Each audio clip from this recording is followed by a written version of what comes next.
오늘은 성경 대탐험 역대상 21장부터 25장까지 모든 것을 다 걸고 준비한 것이라고 하는 제목으로 함께 은혜를 나누려고 합니다. 그러니까 다윗은 다윗은 보니까 하나님 말씀을 딱 붙들고 씨름하고 하나님이 그러면서 하나님이 누군지 아는 거예요. 그게 얼마나 중요한지 모르겠어요. 우리가 성경대 탐험을 이렇게 하자는 것도 다른 거 아니잖아요. 성경을 공부하다가 제일 먼저 하나님을 알고 하나님의 마음을 아는 거예요. 내가 알고 있는 하나님의 크기가 결국 내 믿음의 크기를 결정하는 거거든요. 그러니까 다윗은 하나님 누군지 알았어요. 그래서 다윗은 왕이 된다며도 하나님을 누구라고 믿었어요? 왕이다. 그러니까 저는 우리나라도 만약에 박근혜 대통령이 내가 제일 높으니까 내 마음대로 할 거야 그러지 않고 내 위에 누가 있어? 왕이 계셔. 그러니까 그분에게 묻고 그분 앞에서 자기가 제일 큰 사람이라고 생각하지 않고 그분 앞에서 겸손하게 할 수 있다면, 사장으로 있는 분들이 여러분 위에 누가 계시다? 사장님 계시다. 하나님을 사장으로 모시고 그분과 의논하고 그분 의식하면서 그분 기쁘게 하는 일을 하게 되면 하나님이 책임질 거라는 거예요. 자, 그러고 살았거든요. 그러니까 다윗이 왕에 대해서도 그러니까 하나님께서 늘 이렇게 나와서 하나님을 왕이라고 믿고 목자라고 믿으니까 다윗은 하는 일은 뭐였어요? 무슨 일이 생기면 딱 놔두고 하나님 찾았어요. 그리고 하나님께 물어보는 거예요. 하나님 어떡하지요? 그러면 하나님이 그대로 말씀하셨고, 말씀하시면 어떻게 했어요? 하나님 말씀이니까 그대로 해보는 거예요. 그게 다윗의 인생이었다는 거예요. 자, 그랬더니 구체적으로 이제 그렇게 하고 살다가 어느 날, 여러분 지난 시간에 보았던 거 보니까 다윗이 그거 갖고 좀 모자라는 거예요. 기왕이면 하나님이 임재의 상징인 하나님의 언약궤를 옆에다 두고 날마다 가까이서 묵고 싶은 거예요. 그래서 기럇 여아림에 오랫동안 엘리 제사장 때 그 블레셋에 빼앗겼던 걸 다시 찾아온 다음에 방치되어 있던 그 언약궤를 예루살렘으로 모시고 오는 일을 했잖아요. 죄송합니다.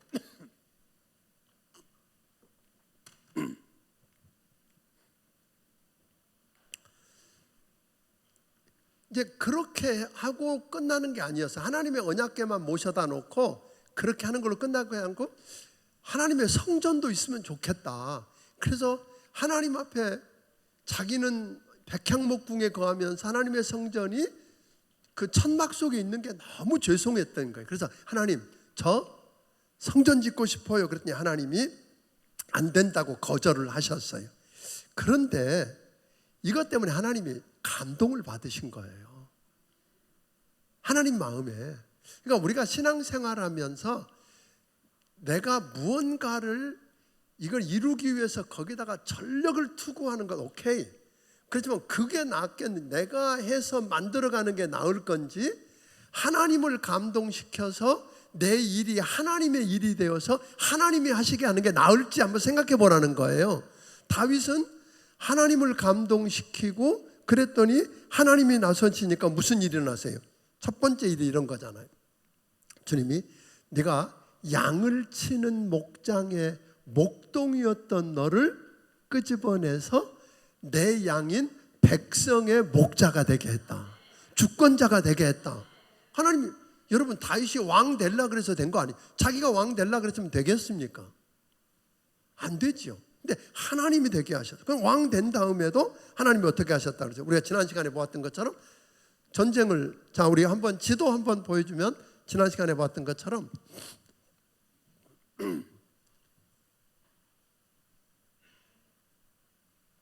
여기가 예루살렘입니다. 자, 예루살렘에 있었는데 이 예루살렘으로부터 지난 시간의 지도가 아니다. 이게 다른 거 없었는가요? 오케이. 그냥 그러면 어디 갔어?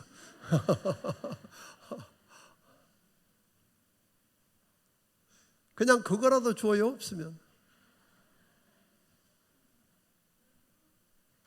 그럼 좀 더 하다가 여러분들과 함께 할게요.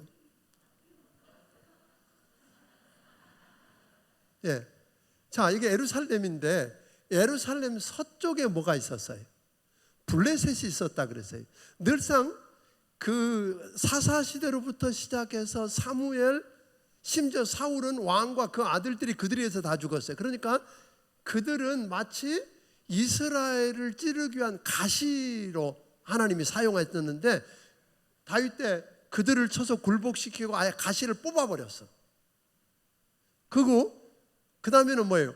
북쪽에 있는 이게 참 이래서 안 되는데 지난주에 썼던 지도가 있었을 텐데 안 되겠어요. 좀 이따 설명을 다시 해야지.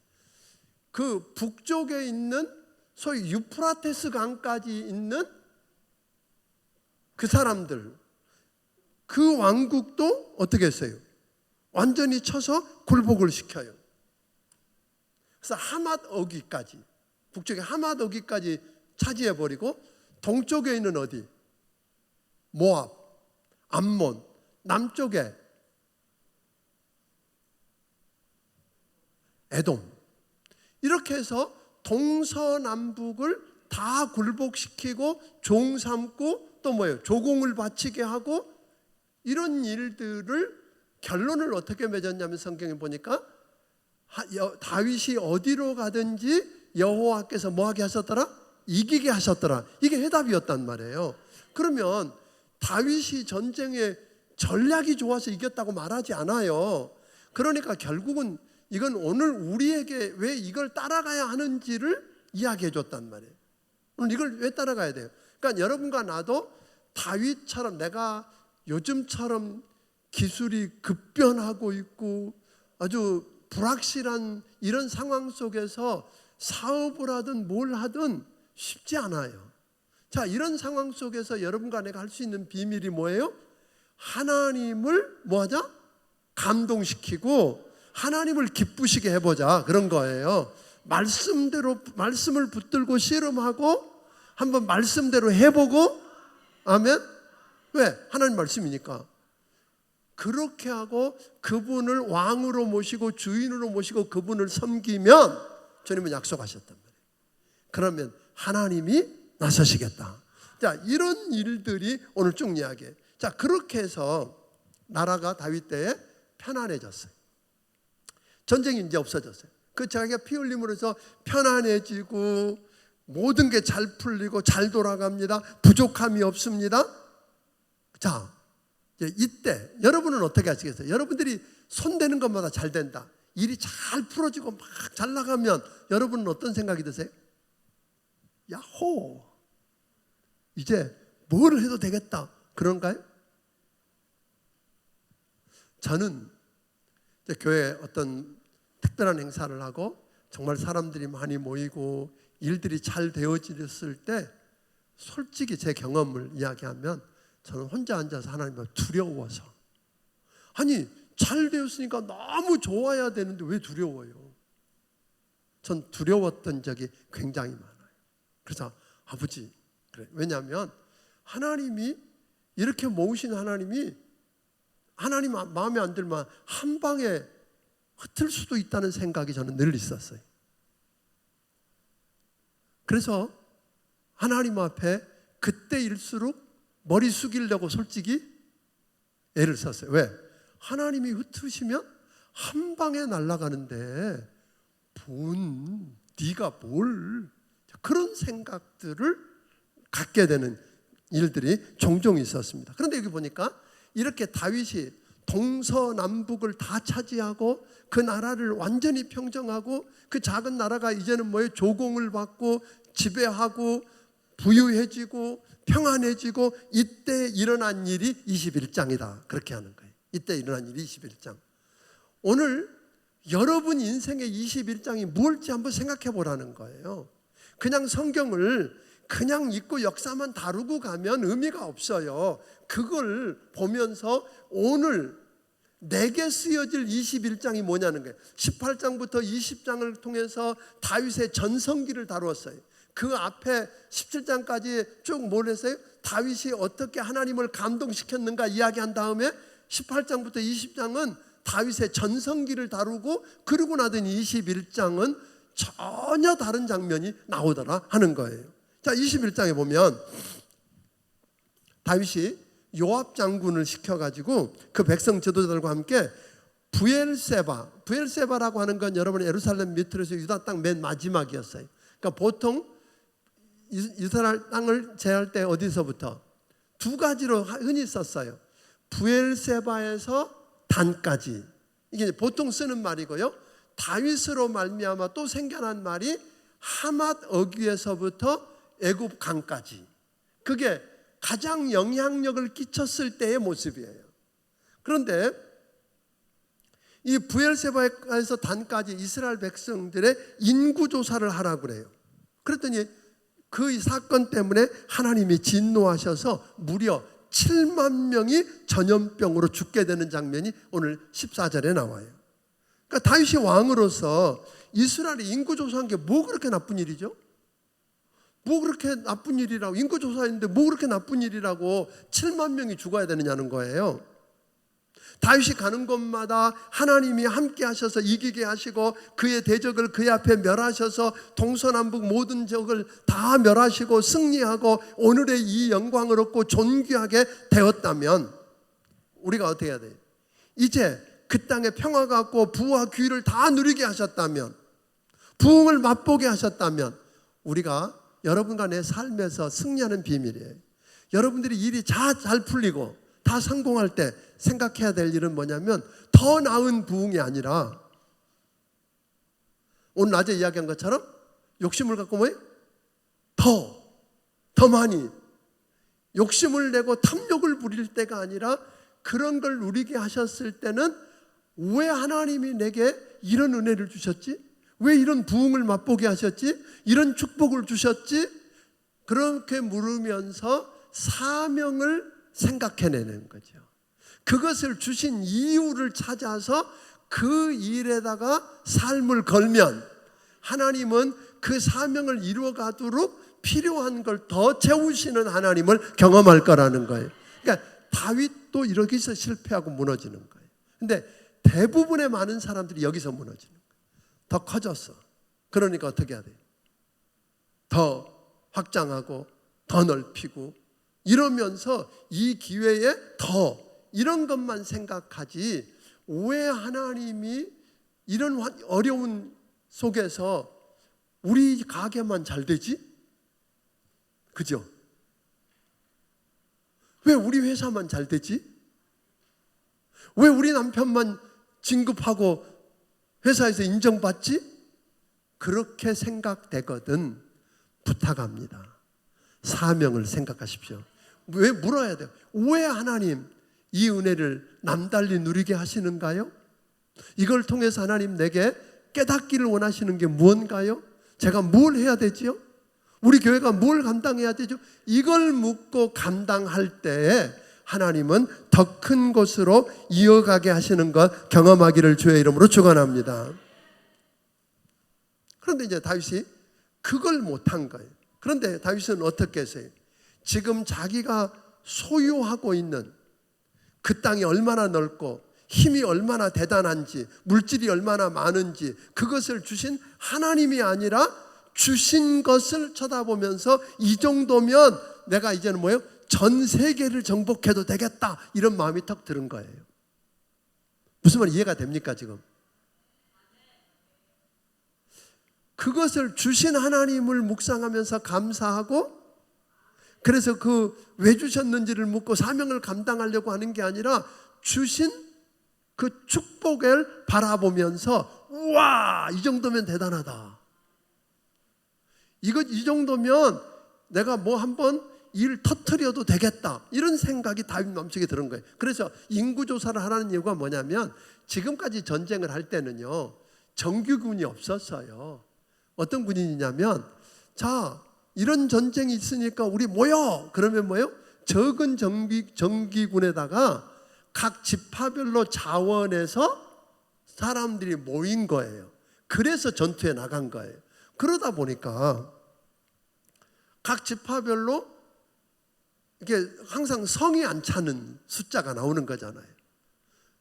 그러니까 이제 다윗 마음속에 무슨 생각이냐면 그런 게 아니라 전부 다 숫자를 좀 세 가지고 너 유다 지파 몇 명? 유다 지파 47만 명이라고. 오케이. 앞으로 전쟁하면 너희는 최소한 몇 명 와야 돼? 30만 와야 돼? 뭐 이런 식으로 하려고 그런 거예요. 그리고 북이스라엘 너희가 전체 보니까 110만 명이네. 110만 명이면 100만 명 와. 그럼 우리가 130만 명이면 어떤 군대와 싸워도 이길 수 있어. 근데 지금까지는 어떻게 이겼어요? 군대 숫자에 많고 적으로 이겼나요? 아니에요. 하나님께 다윗이 물었어요. 하나님 어떻게 하죠? 올라갈까요? 올라가. 그래서 올라갔더니 이겼어. 내가 저들 붙이니까 올라가. 야, 이번엔 올라가지 마. 돌아가. 뽕나무 밑에 있다가 그 뽕나무 위에서 발자국 소리 나면 그때 움직여. 왜? 하나님의 군사가 먼저 갔으니까 움직여. 이런 거였단 말이에요. 그러니까 말도 안 되죠. 그래서 결론을 뭐라 그랬지? 다윗이 어디로 가든지 하나님이 이기게 하셨더라. 이게 비밀이었단 말이에요. 근데 다윗이 그걸 잃어버린 거예요. 지금 많아지니까.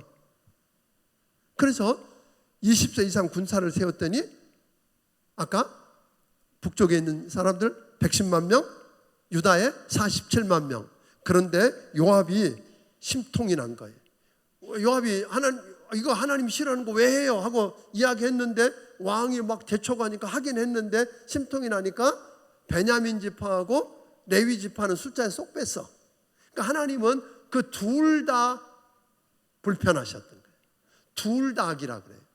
그것을 명령한 누구도 다윗 왕도 죄지만 그렇다고 그렇게 하는 누구도 요압의 죄도 하나님이 문제가 된 거예요. 자, 그러면 인구조사 했다는 말이 뭐예요? 지금까지는 하나님만 의지하고 하나님께 묻고 하나님이 하라는 대로 해서 하나님이 이기게 하셨으니까 다윗이 자랑할 게 없었어요. 누구만 자랑해야 돼요? 그 이기게 하신 하나님이 이기게 하셨습니다. 이렇게 해야 되는데 이제부터는 하나님 의지 않고 하나님 없어도 하나님 안 도와주셔도 할 수 있다는 마음의 표가 뭐예요? 인구조사였던 거예요.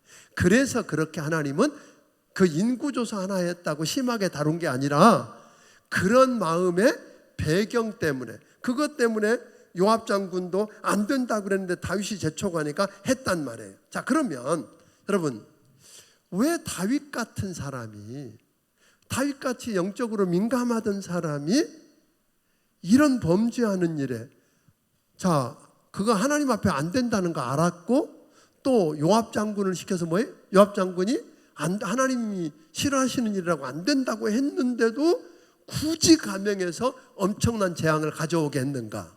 비밀을 1절은 이렇게 말합니다. 읽어봅니다. 1절, 자 시작. 하나님이 이 일을 악하게 여기사 이스라엘을 치심해. 다 안 읽었잖아요?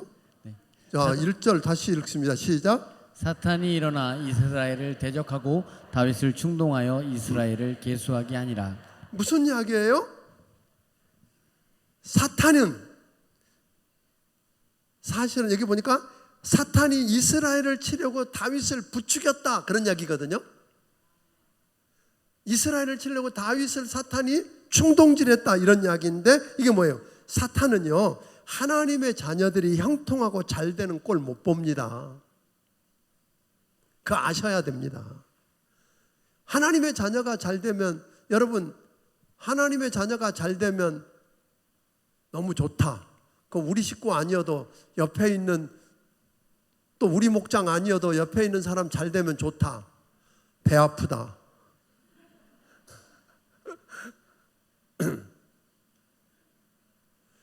이웃 교회가 막 부흥이 일어나서 잘 되면 너무 기쁘다. 하나님 일이라고. 안 그러면 속에 왠지 모르게 배가 아프다. 1번, 2번.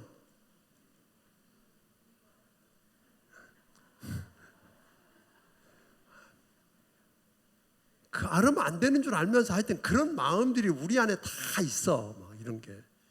근데 사탄의 마음이에요. 하나님의 자녀가 잘 되는 것을 원하지 않아요. 그래서 그걸 무너뜨리려고 누구를 건드리면 좋을까? 누가 제일 잘 알아요? 마귀가 제일 잘하는 거예요. 그러니까 우리 교회 무너뜨리려면 누구 건드리면 제일 좋겠어요? 배 목사 건드리면 되지. 그래서 여러분들이 어떤 분들은 그렇게 맨날 기도할 때마다 담임 목사 놓고 기도한다고 그러는 사람도 있더라고. 없지요? 근데 그걸 이해해야 될 건 뭐냐면 사탄이 배 목사 하나 건드려서 넘어뜨리면 송탄중앙 침례가 무너지게 하는 게 제일 쉽거든요. 그러니까 여러분 저 위해서 기도해 줘야 돼요. 그러니까 결국은 저를 위해서 기도한다고 생각하지 말고 누가 살기 위해서? 여러분이 살기 위해서 기도해야 돼요. 아멘? 감사합니다. 왜냐하면 사탄이 그러거든요. 그러니까 어떻게 하려고 하는 거예요? 부추겨서 충동질을 한 거예요. 그러니까 여러분 마귀가요 어떤 때 어떻게 건드리면 될지 알아요. 그러니까 늘 깨어있지 않으면 나도 모르는 사이에 그냥 넘어가서 무슨 짓 하고 있어요? 마귀 짓 하고 있는 거예요. 옛날에 잘 믿었다고. 다윗이 얼마나 잘 믿었어요. 다윗 같은 사람이 어디 있어요. 그런데 그렇게 했더니 하나님이 뭐 하셨어요? 징계하셨어요. 하나님이. 그런데 이제 더 문제는 뭐냐면 우리가 그럴 수 있다는 거 오늘 낮에도 이야기했습니다만 이게 욕심을 부리고 그러면 눈이 어두워지고 판단이 흐려지고 그렇죠? 그래서 망해가는데 누구만 몰라요? 옆에 사람은 다 알아. 쟤 저러다 망한다. 저 어떻게 망하겠다. 그리고 다 아는데 누구만 몰라요? 본인만 몰라. 이게 다른 사람들이 다 이야기했는데 다윗만 못 알아듣는 거예요. 그래서 그 일을 했어요. 그랬더니 하나님이 심판하셨어요. 그런데 기가 막힌 것이 있어요. 7절 우리 같이 읽어보겠습니다. 시작. 하나님이 이 일을 악하게 여기사 이스라엘을 치심해. 예, 딱 7절에 하나님이 치셨더니 8절에 뭐라 그랬어요? 다윗이 하나님께 아뢰되 이 일을 행함으로 큰 죄를 범했다고 널쩍 엎드리는 거예요. 내가 너무 미련하고 큰 죄를 지었다고 엎드리는 거예요. 그러니까 다윗의 장점은 하나님 빈감해서 하나님께 묻고 하나님 기쁘시게 하는 일만 한 게 아니라 그렇다고 죄 안 지은 게 아니라 죄를 졌어요. 죄를 범했을 때 여러분 바세바를 범했을 때도 나단 선지자를 통해서 네가 그 죄인이야 라고 말했을 때 어떻게 했어요? 날짜 엎드렸잖아요. 맞습니다 하고 항복한 것처럼 이번에도 맞습니다 하나님 내가 죄 졌습니다 하고 엎드리는 이게 다윗을 다윗되게 했다고 하는 거 기억하기를 바랍니다. 물론 기도와 회개하고 하나님께 겸손히 엎드리면 하나님 뭐예요? 용서하십니다. 그러나 모든 걸 다 없던 걸로 해주지는 않는단 말이에요. 여러분 죄값은 치러야 되는 거예요. 그래서 오늘 그렇게 기도하는 그에게 갓 선지자를 통해서 뭐라 그래요? 희한한 제안을 하신단 말이에요. 내가 어떻게 심판할까? 3가지. 3년 동안 기근이 들게 할까? 3개월 동안 적에게 쫓기게 할까? 3일 동안 전염병으로 칠까? 어떻게 대답해야 돼요? 어느 거 하나 나은 게 없지요. 그런데 다윗은 이렇게 고백해. 하나님은 은혜와 긍휼이 풍성하신 분이니까 내가 사람 손이 아니라 하나님 손에 매이겠나이다. 그래서 3일 동안 전염병으로 치는 걸 선택했더니 그 3일에 7만 명을 치셨어요. 얼마요? 그랬더니 다윗이 하나님 앞에 나와서 엎드려 울어요. 하나님, 죄를 인구조사하고 죄 지은 건 누구예요? 난데, 왕인 난데 왜 이 백성이 죽어야 하느냐고 우는 그 목자의 멋진 모습을 우리에게 보여줍니다. 나를 쳐달라고, 나와 내 집을 치세요.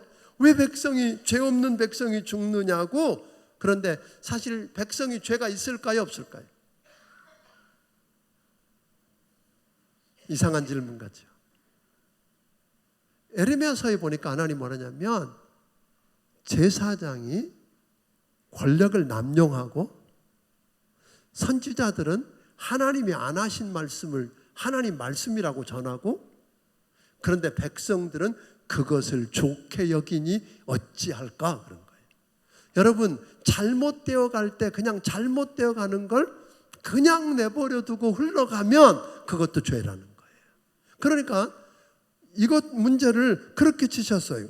그래서 하나님 앞에 그렇게 매달렸더니 하나님이 갓 선지자를 통해서 한 대안을 주셨어요. 야, 저 오르난의 타작마당, 사무엘서에 보면 아라우나의 타작마당, 둘이 왜 다른가? 오르난의 직책, 타이틀 같은 게 아라우나였던 것 같아요. 그러니까 어떻게 써도 상관없다는 거예요. 오르난의 타작마당, 보니까 오르난의 타작마당에 누가 있어요? 죽음의 천사가, 그 사람들을 죽이는 천사가 칼을 빼들고 예루살렘을 가리키고 있는 그 천사가 서 있는 그곳에서 하나님께 뭐하라? 번제를 드려라. 그래서 다윗이 그곳에 올라갑니다. 올라가서 오르난에게 부탁하죠. 야, 내가 이 땅에서 하나님께 번제를 드리면 하나님이 뭐 하신다? 심판을 멈추시겠다. 그러니까 번제 드릴게. 그랬더니 오르난이 뭐 기쁨을, 예, 하세요. 내 소도 있고 타작 기계를 쓰는 그건 제 땔감으로 써가지고 번제 드리세요. 마음대로 쓰세요. 그랬더니 다윗은 아니, 나 공짜로 안 해. 그래. 내가 값을 치르지 않고는 안 할 거야. 나한테 팔아. 그렇게 해서 금 600세겔, 적지 않은 돈이에요. 요즘으로 하면 수십억에, 그 적지 않은 돈을 내고 그 땅을 사서 그곳에서 뭐예요? 번제로 하나님께 드렸더니 죽음의, 하나님이 보낸 그 죽음의 천사가 칼을 빼서 칼집에 꽂았더라. 이게 오늘 이야기예요. 그러니까 그러고 난 다음에 다윗의 고백이, 기가 막힌 고백을 22장 1절에서 이렇게 합니다. 22장 1절 같이 읽어보겠습니다. 시작. 다윗이 이르되 이는 여호와 하나님의 성전이요 이는 이스라엘의 번제단이라 하였더라. 네, 그곳에서 오르난의 타작마당에서 번제단을 쌓고 하나님께 제사를 드렸더니 하나님이 하늘에서 불을 내려서 그것을 뭐요? 태우고 응답하셨음을, 용납하셨음을 증표로 보여주셨어요. 그리고 난 다음에 여기가 하나님의 성전이고 여기가 뭐다? 하나님의 번제단이다. 그렇게 이야기하거든요. 사실 번제단이 있는 곳이 있었어요. 어디예요? 기브온이었어요. 성막이 있던 곳.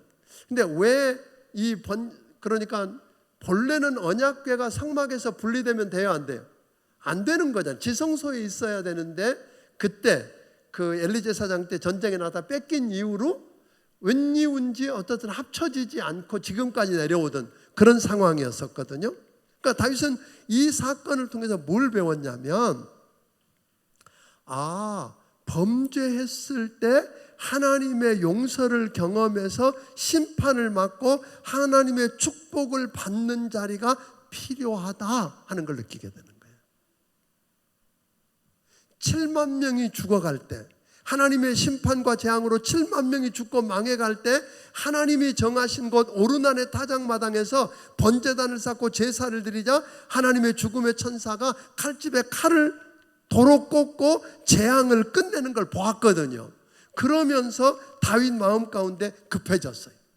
아무데나 하나님이 정하신 성전이 될 수 없다는 거예요. 하나님이 정하신 곳이어야만 된다. 그러니까 여러분 그럴 거예요. 지금까지 다윗이 역대상에서는 사무엘상 하나, 열왕기상 하와 달리 다윗이 잘못한 걸 뭘 하지 않았어요? 죄를, 약점을, 부정적인 걸 언급 안 하고 넘어왔다 그랬어요. 근데 여기서는 언급했어요. 왜냐하면 이것을 통해서 뭐가 준비되는, 하나님의 예배, 성전이 머물 성전의 터가 정해지는 걸, 그 약점을 들추고라도 이게 보여주는 게 더 중요하다고 여겼던 것 같아요. 자, 그런데 우리가 하나 알 수 있는 것은, 그래서 다윗의 마음이 급해진 게, 하나님의 언약궤를 두고 하나님의 성전을 지어서, 성전을 짓고 번제단과 언약궤가 있는 그 성전을 지어 놓는 것이 결국은 뭐예요? 앞으로 어떤 우리가 백성이 죄를 지어서 망하게 되었을 때 어디 가서 이 성전에 가서 하나님께 기도하면 하나님이 뭐한다? 만나주시고 그 문제를 풀어주시고 축복해 주신다고 하는 확신이 드는 거예요. 그러니까 사실은 요즘 말로 말하면 이렇게 이야기할 수 있을 거예요. 우리나라에 교회가 참 많아요. 십자가 탑이 많거든요. 그 비행기를 타고 밖에서 이렇게 우리나라 상공을 밤에 오게 되면 여러분 십자가가 빨간 십자가 서방에 보이는 것 아세요? 저는 그걸 보면서 이런 생각을 하는 거예요. 아, 그 벼락이 칠 때 보면 보통 뭘 세워요? 피레침을 세워요. 그래서 피레침을 통해서 그게 흘러가서 그거 안에 화가 임하지 않게 되는 것처럼 저는 우리나라에 이런 많은 교회가 있는 것은 영적 피레침 같은 거라고 믿습니다. 세상 사람들이 교회를 뭐라고 비난해도 이 하나님의 교회가 여기 이렇게 있기 때문에, 그리고 이곳에서 기도하고 하나님 앞에 부르짖고 이 민족의 죄를 끌어안고 기도하고 나아가고 하나님을 예배하는 이것 때문에 하나님이 이 땅의 재앙을 거두시고 축복하는 영적 피레침이라고 믿습니다. 아멘. 그러니까 누가 교회가 그렇게 많다고 그러거든. 그러세요. 피레침은 한 군데만 세우냐? 건물마다 세우지? 그죠? 피레침 없는 데 가면 안전하지 않잖아요. 벼락 내리면 뭐예요? 번개치고 벼락이 내리면 다 타서 죽잖아요. 그런데 피레침이 있으면 뭐예요? 걱정 없잖아요. 그런 것처럼 여러분 자부심을 가지고 우리 교회가 이 지역에 뭐다? 송탄과 평택과 오산 땅을 살리는 영적 피레침이다. 아멘. 그런 확신을 가지고 나아가기를 주의 이름으로 축원합니다. 그래서 다윗은 하나님의 성전을 이렇게 귀중하게 여기고 축복인 걸 알았기 때문에 성전 건축을 준비합니다. 그런데 하나님이 자기는 피를 많이 흘렸기 때문에 뭐 한다고 그러세요? 질 수 없다고 그랬단 말이에요. 그러니까 내버려 두는 게 아니라 성전을 건축한다는 일은 너무 큰 일인데 자기 아들, 왕이 되어야 될 아들 솔로몬을 보니까 너무 어리단 말이에요. 너무 약하단 말이에요. 그러니까 어리니까 그냥 궤도로 하라 그랬고는 안 될 것 같아서 자기가 준비하고 솔로몬에게 이야기해. 너는 좀 더 보태라 그러거든요. 준비해요. 비록 내 이름으로 일컬어지지 않지만 여러분 하나님의 일할 때 이게 중요합니다. 어떤 분은요 자기 이름 안 나면 안 해. 몰라. 근데 안 해. 자기 이름이 드러나야만 하는 사람이 있다는 거 아세요? 다윗은 그러지 않았어요. 비록 그 이름이 다윗의 성전으로 일컬어지지 않는다는 걸 빤히 알아요. 자기가 완성하고 짓지 못한다는 걸 알지만 사실 필요한 모든 걸 다윗이 다 준비했다는 거 아세요? 그 다음에 여러분 보게 되면 자 20 그런데 다윗이 그렇게 하거든요. 자, 이미 장소가 준비됐어요. 준비된 장소에다 성전 건축에 쓰여질 일꾼들을 모읍니다. 건축할 돌을 다듬게 하고 쓰여질 못을 위해서 철을 많이 준비하고 무게를 달 수 없을 만큼 노수를 준비하고 백향목과 그것을 다룰 일꾼들을 준비하고 엄청난 금과 은을 준비해. 그게 오늘 여러분들이 22장에 쭉 나오는 이야기잖아요. 그리고 솔로몬에게 불러놓고 이렇게 이야기하는 거예요. 준비해놓고 왜 자기가 성전 못 짓는지 이야기하고 너를 통해서 이 귀한 일을 이루게 하셨는지를 설명하는 게 6절부터입니다. 그리고 난 다음에 내가 하나님께서 너와 함께 하셔서 형통하여 하나님의 성전을 건축하고 하나님이 주신 지혜로 주의 백성을 다스리며 하나님의 율법과 율례를 지키게 하기를 원한다. 그게 네가 성공하는 비밀이라고 이야기해요. 그러면서 그렇게 이야기합니다. 하나님이 나의 피 흘림을 통해서 이 땅에 평화를 주셨으니 이 땅에 내 앞에 복종하게 했으니 성전을 건축하고 하나님의 언약궤와 번제단을 쌓고 기물들을 다 드려라. 이게 얼마나 큰 축복인지 아니? 그러면 10절 같이 읽어보겠습니다. 네가 그렇게 지으면 이런 축복이 내게 임할 거다. 다시 읽어봅니다. 시작. 그가 내 이름을 위하여 성전을 건축할지라. 그는 내 아들이 되고 나는 그의 아버지가 되어 그 나라 왕위를 이스라엘 위에 굳게 세워 영원까지 이르게 하리라 하셨나니. 이게 기가 막힌 이야기. 솔로몬에게 뭐냐면 네가 하나님의 성전 짓고 하나님이 주신 지혜로 백성 다스리고 하나님 말씀대로 살면 하나님이 뭐라고 그러신지 아니? 너는 내 아들이 된대. 여러분 이보다 더 큰 축복 어디 있어요? 안 그러세요? 하나님이 내가 네 아들의 아버지가 될게, 네가 못 지키는 거 내가 지킬게, 그런 거잖아요. 그리고 그 후손이 영영이 끊어지지 않게 할게. 여러분 이런 축복을 경험하게 되기를 주의 이름으로 축원합니다. 23장. 다윗은 하나님의 성전은 크고 웅장하고 화려하게 잘 지어놓으면 끝나는 게 아니다, 그런 거예요. 그러니까 교회를 칭할 때도요, 교회는 이 건물을 교회라고 말하지 않습니다. 교회가 우리가요 아무리 웅장하고 아름답게 지어놨다고 그걸 교회라고 말하지 않는다는 거예요. 그래서 하나님의 성전에서 하나님을 섬기는 일을 담당한 레위인들과 제사장들의 조직과 임무에 대해서 오늘 23장부터 26장까지 다루고 27장에서는 이스라엘 방백들의 조직과 임무를 다루는 거예요. 그러니까 아니 성전 건축하라고 그래놓고는 거기서 섬길 사람들을 쭉 이야기하고 있어요. 그러니까 요즘 오늘로 말해도 그런 거예요. 오늘날 교회도 예배당 얼마나 크고 화려하게 잘 지었느냐로 끝나는 게 아니라 그 안에서 하나님을 섬기며 하나님의 백성들을 가르치며 어떻게 하나님을 예배할 수 있는지를 하게 할 수 있는 사람들을 준비하고 세우는 일을 해야만 진짜 교회다, 그런 거예요. 아멘. 건물 잘 지어놨다고 좋은 교회 아니라 이 말이에요. 그런데 더 재밌는 것은 23장부터 27장을 보면 다윗 때 이스라엘의 그 소위 일종의 행정 조직을 지금 다 설명하고 있거든요. 그런데 이스라엘의 행정 조직을 보면 다윗의 행정 조직에서 가장 중요한 것을 행정 관료나 군대 조직이라고 말하지 않는다는 거예요. 다윗 때 이스라엘의 행정 조직에서 가장 중요한 게 하나님의 성전에서 섬기고 백성들을 말씀으로 가르치고 가르치는 레위인이나 제사장들을 조직했어요. 그게 제일 중요하다는 거예요. 물론 인구조사를 통해서 군사 조직을 제일 중요하게 여기고 할 뻔했어요. 그래도 7만 명이 죽는 걸 통해서 아차 하고는 깨달은 다음에는 뭐예요?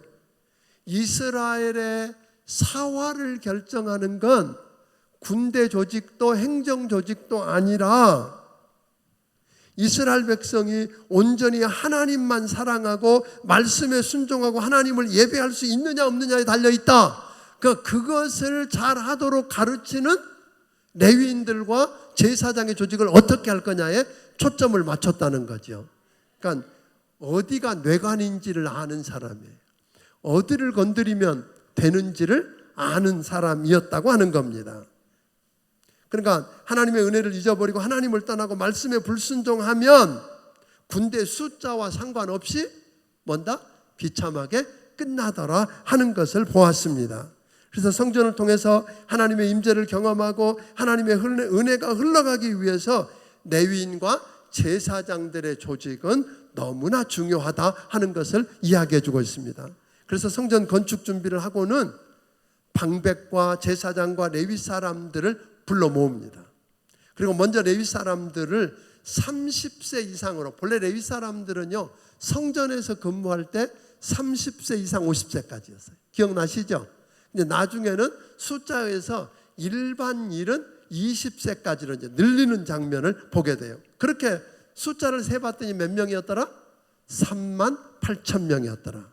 그 중에서 24,000명은 여호와의 성전에서 일을 보살피는 일, 성전에서 일하는 일을 하게 하고 6,000명은 백성들에게 하나님의 말씀을 가르치고 상담하고 재판하는 일을 하게 하고 4,000명은 성전 문지기로서 부정한 자가 못 들어오고 성전의 거룩을 지키게 하는 일을 하게 하고 나머지 4,000명은 하나님을 찬양하는 자들이었다고 이야기합니다. 이 레위인들이 하나님의 말씀에 바로 서서 말씀을 붙들고 열정적인 예배를 드리고 하나님을 붙잡을 때 이스라엘에는 부흥이 일어났고 그것은 곧바로 부흥과 함께 축복이 임했다. 그러니까 레위인들은 이스라엘의 부흥을 일으키는 불씨고 불꽃이었다. 그렇게 이야기하는 거예요. 그러니까 레위인이 바로 못 서면 뭐예요? 다. 그러니까 이제 그 이스라엘 역사에 보면 두 가지가 늘 변화했어요. 이렇게. 사실 레위인에게는 뭘 안 줬어요? 기업을 안 줬어. 그러니까 레위인은 어떻게 살아요? 기업이 없으니까. 나머지 지파 사람들이 11조를 드리면 그 11조와 헌물을 가지고 살았어요. 그런데 이제 가끔 지나다 보니까 왜 우리가 너희 목에 살려야 돼? 그리고 안 내. 그러면 레위인들은 제대로 맡은 역할을 할 수가 없는 거예요. 자기도 먹고 살아야 되니까 뭐예요? 일터로 가. 그래서 다른 일 해. 그러면 백성들을 가르치고 하나님 앞에 예배하는 일이 소홀해지니까 영적으로 타락하면 무너져. 이런 것들이 계속 반복되는 걸 보게 되는 거죠. 뭐 요즘 레위인들은 없지만 그러나 성경은 말하기를 우리는 모두가 다 왕 같은 하나님의 뭐예요? 제사장이라고 그랬으니까 여러분과 내가 바로 이 세상의 승패를 좌우할 수 있는 불꽃이라는 거예요. 믿습니까? 그러니까 여러분이 나라가 잘 되는 건 누구에게 달려있다? 세상 보면서 뭐 우리 손에 달려있다 그러는 거예요. 우리 손에 달려있다. 정말 믿으십니까? 우리 교회가 잘 돼야 돼요. 이 땅에서 영적으로 해야 할 역할을 감당하고 바로 서야 이 평택과 오산과 송탄이 살아날 것입니다. 이 민족이 살 것입니다. 그런 책임을 가지고 그런 마음을 끌어안고 하나님께 나아가 기도도 하고 그러는 여러분이 되기를 주의 이름으로 축원합니다. 근데 이때 다윗은 본래 레위인들이 했던 일은 뭐예요? 그 세 아들들을 중심으로 해서 게르손, 그앗, 무라리 이 자손들이 별로 어느 부분을 성전의 어느 부분을 짐을 싸서 옮기고 이런 일이 주된 일이었어요. 그런데 이제 성전이 한 곳에 딱 지어지고 나니까 그 일이 필요해요, 안 해요? 그럼 이제 그 일 없으니까 놀아요? 그래서 다윗이 그것들 다 깨고 뭘 하기 시작했어요? 지파별로 업무를 다시 주기 시작했던 거예요. 오늘 그 이야기가 아까 여러분들에게 나눴던 그렇게 사람을 이제는 성막을 옮기는 일이 아니라 다른 일로 나누기 시작했다고 하는 걸 보게 됩니다. 그러니까 오늘 우리도 마찬가지죠. 교회 안에 시대가 변하고 상황이 변함에 따라 옛날에 하던 일이 없어질 수 있어요, 없어요? 있어요. 그러면 나는 이제 끝 그런 게 아니라 거기에 맞는 사역을 찾아서 헌신하는 여러분이 되기를 주의 이름으로 축원합니다. 24장은 레위인 중에서 가장 중요한 사람이 누구예요? 제사장이에요. 아무나 하고 싶다고 되는 것도 아니었어요. 오직 누구만? 아론의 후손만 제사장이 될 수 있었어요. 그래서 아론의 후손인 제사장에 대한 설명이 24장에 나오는 걸 보게 됩니다. 아론에게는 4명의 아들이 있었는데 나답과 아비후는 하나님 말씀하신 대로 번제단에서 나온 불로 분향해야 되는데 다른 불을 사용했다가 둘이 다 죽고 남은 엘르아살과 이다말의 후손을 통해서 제사장 직임이 이어집니다.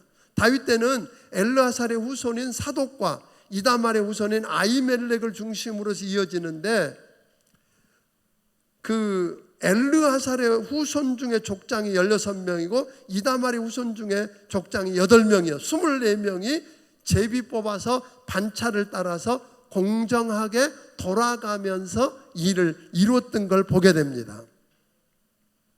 선지자는 꼭 레위인일 필요 있어요, 없어요? 없었어요. 선지자는 하나님을 위해서 하나님의 뜻을 누구에게? 백성에게 전하는 사람이에요. 그런데 제사장은 뭐예요? 사람의 뜻을 사람을 위해서 마치 자기가 그 문제의 핵심인 것처럼 그 문제를 끌어안고 하나님께 나아가서 회개하고 죄 용서받고 축복을 받아오는 사람이 제사장이었어요. 자, 그 이야기를 쭉 제사장에 관한 이야기를 하고 24장 20절부터 31절에는 레위 자손의 남은 자를 이야기하고는 25장에 가면 하나님을 찬송하는 이스라엘의 찬양대를 소개하고 있어요. 찬양대가 특별히 중요한데, 이스라엘의 찬양대는 레위의 세 아들, 소위 게르손, 그핫, 무라리 자손 중에서 탁월한 찬양 지도자를 하나씩 뽑았어요. 그게 누구예요? 아삽, 헤만, 여두둔. 이런 이야기는 시편을 통해서 여러분 자주 보는데 그 지휘자들이죠. 그런데 그 지휘자들을 소개할 때 군대의 지휘관들과 함께 소개해요. 무슨 말이에요? 찬양대는 영적 군대라는 거예요. 아멘. 찬양대는 영적 군대고 찬양 지휘자는 영적 뭐예요? 지휘관이라는 거예요. 그러면 칼이나 방패나 창을 안 들었어도 뭘 들고? 그런 거 안 들었어도 군인이라는 거예요. 실제로 여러분이 잘 아는 대로 여호사밧 왕 때 모압과 암몬과 세일산 족속이 연합해서 쳐들어왔을 때 여호사밧 왕이 그 적이 쳐들어오는 적이 너무나 많은 걸 보고 하나님 앞에 무릎을 딱 꿇고 엎드렸어요. 하나님, 적이 오는 적이 심히 많고 우리는 힘이 적어서 어떻게 할 줄을 모릅니다. 그래서 주만 바라봅니다 하고 엎드렸더니 하나님이 뭐라고 이야기를 해주냐면, 야, 찬양대, 그렇게 하는 이야기를 듣고 하나님이 마음이 협조해서 알았어, 이 전쟁 네게 속한 게 아니고 내게 속한 거니까 내가 싸울게. 이러고는 뭐라 그러냐면 찬양대 세워. 군대 맨 앞에 찬양대 세워. 창칼 드는 거 아니에요. 찬양대 맨 앞 세우고 찬양하라 그래. 그리고 진군해. 그랬더니요, 모압과 암몬 자손이 연합해갖고 세일산 족속 치고요, 나중에는 모압과 암몬 저희들끼리 붙어서 다 죽었어. 그래서 이스라엘 백성은 가서 한 일이 뭔 줄 아세요? 창칼 들고 싸운 게 아니요, 가서 전리품만 가지고 왔어. 하여튼 감동이 안 되죠. 누가 싸우셨다는 거예요? 이건 내게 속한 거니 내가 싸우겠다고 하신 하나님이 싸우신 거란 말이에요. 찬양이 이렇게 중요합니다. 오늘 여러분과 나를 향해서 영적 전투를 걸어오고 있는 원수 마귀, 이 이스라엘 군대의 나팔 소리는요, 자는 영혼을 깨우는 소리만 된 게 아니라 사탄을 달아나게 하는 위협적인 소리가 되었다는 거예요.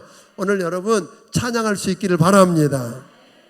그런데 재밌는데 찬양대 아까 4,000명 중에서 찬양하는데 배워서 익숙한 자가 288명 그러게 해요. 그러니까 찬양은요 그냥 되는 거 아니래. 저 같은 사람도 찬양하잖아요. 하여튼 가끔 뭐 샵되고 플랫 돼도 열심히 하잖아요. 그죠? 곡조 가사 좀 틀려도 돼요. 마음이 정말 하나님 그분 의식하고 그분께 드리는 마음이면, 그런데 기왕이면 배워서 뭐 하는 자? 익숙한 자가 되면 어떨까? 그게 오늘 우리로 말하면 누구예요? 찬양대요. 찬양대 나 오늘 얼마나 왔는지 모르겠네. 찬양대만 한번 손 들어봐요. 미안해요. 샤론, 호산나, 할렐루야. 예. 여러분 빠지면 안 돼. 여러분은 지금 뭐예요? 총칼 안 들었어도 뭐라 그랬어요? 영적 군대라니까요. 여러분이 찬양하고 나팔 불어대면 원수마귀가 혼비백산에서 도망간단 말이에요. 여호사밧 때 일어난 것처럼. 그러니까 여러분은 예배에 빠지면 안 돼. 물론 우리 모두가 다 찬양을 통해서 하나님을 영화롭게 해야 하지만 기왕이면 뭐예요? 배워서 익숙해지면 어떨까? 그런 의미에서 찬양을 좀 할만하다고 생각한 사람, 그런데 주일학교나 이런 데서 섬기는 일 아니면 찬양대 해요. 지금 찬양대에서 사람 찾는데요. 호산나도 그러고 샤론도 그러고. 그러니까 찬양대 들어가서 함께 섬기기를 주의 이름으로 축원합니다. 이렇게 했는데 그 288명은 아까 24개 조가 있었잖아요. 제사장들이 24조로 나누니까 12명씩 들어가서 나팔도 불고 재금도 치고 찬양도 하면서 섬겼던 사람들인 걸 보게 됩니다. 자, 이제 마무리를 합니다. 전 이제 마무리하면서 다윗과 솔로몬을 보면서 궁금한 게 하나 있는 거예요. 아까 얘기했지만 다윗은 형제들 중에서 말째예요. 별로 아무도 주목하지 않은 사람이에요. 그래서 양이나 치던 목동이에요. 그러니까 다 자기 집에 사무엘이 와서 왕 세울 사람 기름 붓다 그래도 자기는 아예, 다윗은 뭐예요? 아예 관심도 없었어. 왜? 나는 자격 없어. 그러니까 그냥 물려. 그런데 하나님이 그런 사람을 뽑아갖고 왕 세우잖아요. 솔로몬도 보면요, 헤브론에서 태어난 아들들하고 예루살렘에서 태어난 아들들하고 나이 차이가 많이 나. 그러니까 나이로도 안 돼. 서열도 안 돼. 나이 서열로도 안 돼. 더군다나 거기다가 자기 엄마가 누구요? 밧세바요. 밧세바가 누굽니까? 불륜으로 맺어진 사이잖아요. 내가 말을 이렇게 하니까 이게 무슨 남의 이야기 하는 게 아니라 성경에 있는 이야기잖아요. 그렇게 그러니까 아무리 봐도 자기한테는 그런 놀라운 일이 돌아올 가능성이 별로 없어. 그런데 그런 솔로몬을 붙들고 위대한 왕 삼았다. 이게 뭔가? 그럼 여러분 가운데 나는 여기 여러분 가운데서 나는 대통령 시켜도 할 수 있어. 왜 내가 지금 여기서 이렇게 사는지 나 몰라. 그런 분 계실 수 있어요. 아멘. 그런데 여러분 가운데 나는 아무래도 안 돼. 그럴 능력도 없고 자격도 없고 가진 것도 없어. 그러면 여러분은 버릴까요? 그런 다윗을 붙들고 쓰고 솔로몬을 붙들고 쓰신 하나님 보니까 여러분과 내게도 희망이 있다니까요. 왜냐? 똑똑한 놈 시키니까 사울이 다른 사람보다 머리 하나 더 있었잖아요. 탁월한 사람 시켜놨더니 하나님 안 찾아. 안 물어봐. 왜? 지가 똑똑하고 잘났으니까 지 힘으로 다 하려고 그래. 그러니까 지 힘으로 하다가 실패했어. 혹여 이기면, 전쟁에 이기고 나면 지 이름으로 비석 세워서, 왜? 지 힘으로 이겼으니까 하나님이 도와줬다고 안 그래. 그런데 다윗은 자격이 없다고 생각하니까 무슨 일 생기면 납작 엎드려. 하나님 이거 어떻게 해요? 물어봐. 하나님이 안 도와주면 못한대. 그러니까 하나님이 그런 사람 세우니까 그렇게 하니까 하나님이 이기게 하셔. 또 이기면 저다 못 드러낸, 본래 이길 자격이 없었는데 이기게 한 분이 누구예요? 남도 다 알아. 다윗 때문에 이겼다고 안 그래. 누구 때문에? 하나님이 도와주셔서 이겼다 그래. 그러니까 하나님이 영광 받으셔. 여러분 이게 비밀인 거 아세요? 진짜입니다. 우리는 너무나 종종 그러는 거예요. 너무나 종종. 그러니까 자격 없다고 여겨지거든. 할렐루야. 그러니까 포기하는 게 아니라, 그러니까 나는 뭐예요? 하나님을 찾고 그분께 묻고 그분이 하신 말씀대로 해보고, 그게 성공이요. 그래서 나가 잘나서 됐다는 게 아니라 나 때문에 나를 붙들고 쓰신 하나님이 드러나면 하나님이 여러분을 통해서 영광을 받으실 겁니다. 그런 일들이 일어나게 되기를 주의 이름으로 축원합니다. 이 멋진 역대기를 공부 안 한단 말이에요? 네? 오늘 보니까 안타까워요. 그치요? 그래도 이 피곤한 시간, 힘든데도 불구하고 오신 여러분 사랑합니다. 정말 고맙습니다. 여러분 때문에 저도 힘이 납니다.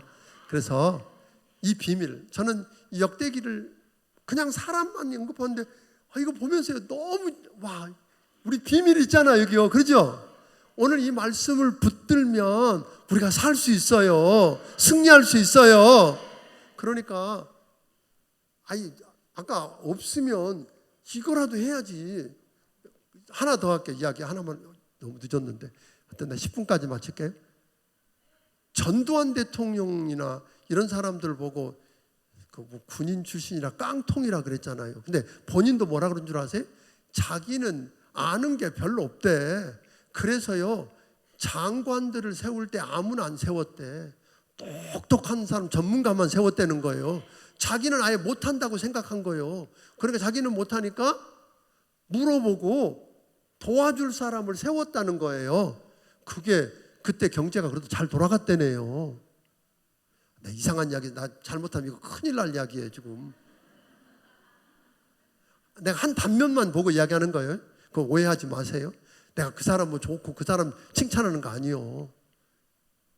그러니까 심지어 그렇다는 거. 심지어 그러니까 우리가 뭘 모르고 모자라면 이런 데 와서 말씀이라도 붙들고 다윗처럼 한번 씨름해 보고, 아멘, 하나님 앞에 물어보고 엎드려 보고, 그래서 하나님이 감동하셔가지고 다윗에게 축복한 것처럼 축복해서 오늘 여러분이 인생의 전성기를 경험하기를 주의 이름으로 축원합니다. 그래서 주변 사람들 좀 부르세요. 다음 주에 한 사람씩만 데리고 와. 이제 역대상 딱 한 번밖에 안 남았어. 맨 이름만 나와. 나도 몰라. 지금도 벌써 고민이 돼. 막 어떻게 풀어야 할지 나도 잘 모르겠어요. 그래도 거기에요 하나님이 거기 그렇게 말씀하신데 비밀이 있더라고요. 그걸 찾아내는 거잖아요. 그래서 다음 시간에 역대상 감당하기를 바랍니다. 기도하겠습니다. 하나님 앞에 10의 1조와 선교헌금, 여름 사역 위한 헌금을 드린 손길들이 있습니다. 하나님 아버지 감사합니다.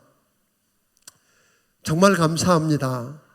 우리 같은 것들을 붙들고 하나님 쓰시겠다고 그러고 우리를 통해서 하나님의 위대한 역사를 이루시겠다니 하나님 감사합니다. 우리 교회가 이 지역의 영적 피뢰침이 되게 해 주시옵소서. 하나님 우리 성도들이 그리 되게 하여 주시옵소서. 예수님 이름으로 기도하옵나이다. 아멘.